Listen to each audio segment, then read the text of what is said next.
In a small village nestled deep within the mountains, there lived a wise and revered Zen master named Tao Shin. People from far and wide would make the arduous journey to seek his guidance and enlightenment. The aura of peace that surrounded him was said to be so profound that even the winds would hush their whispers in his presence.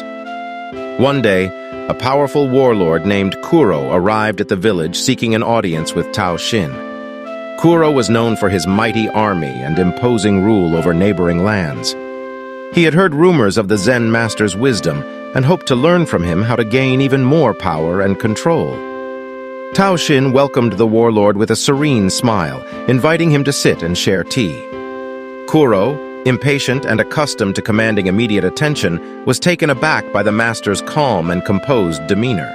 He expected to be met with flattery and admiration, but instead, Tao Shin simply listened to his stories and concerns. As Kuro poured out his desires for conquest and domination, Tao Shin listened attentively without uttering a single word.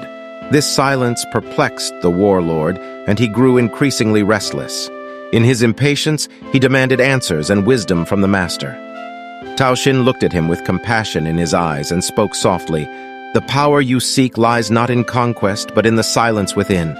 True strength is found in knowing yourself and understanding the world around you without the need for aggression." Kuro scoffed at the idea, dismissing it as foolishness. He believed that dominance could only be achieved through force and fear. However, something about Tao Shin's words lingered in his mind, and he decided to stay in the village for a few days, hoping to learn more from the master. During his stay, Kuro observed Tao Shin's daily routines. The master would spend hours meditating in the tranquility of nature, contemplating the beauty and simplicity of existence. He would silently tend to the village's garden, nurturing the plants and animals with care and compassion. Intrigued, Kuro asked Tao Shin, "Why do you waste your time with such trivial tasks? Shouldn't you be training warriors or teaching grand philosophies to leaders?" Tao Shin replied, "The power of silence allows us to see the world's harmony and interconnectedness.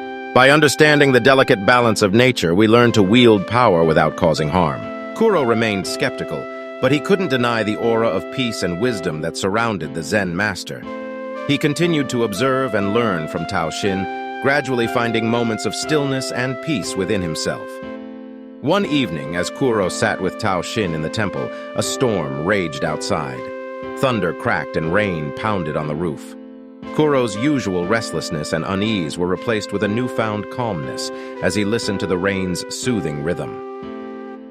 "It is in the silence that we find our true selves," Tao Shin remarked gently. "In the midst of chaos, if we can embrace the silence within, we discover clarity and purpose." Kuro finally understood the profound meaning behind the Zen master's teachings.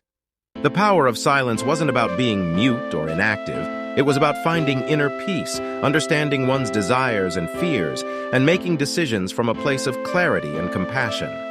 From that day on, Kuro abandoned his aggressive ways. He returned to his lands and ruled with wisdom, fairness, and benevolence. His once fearsome reputation softened, and neighboring lands found peace under his rule. The tale of Kuro's transformation spread far and wide, and many sought out Tao Shin to learn the power of silence.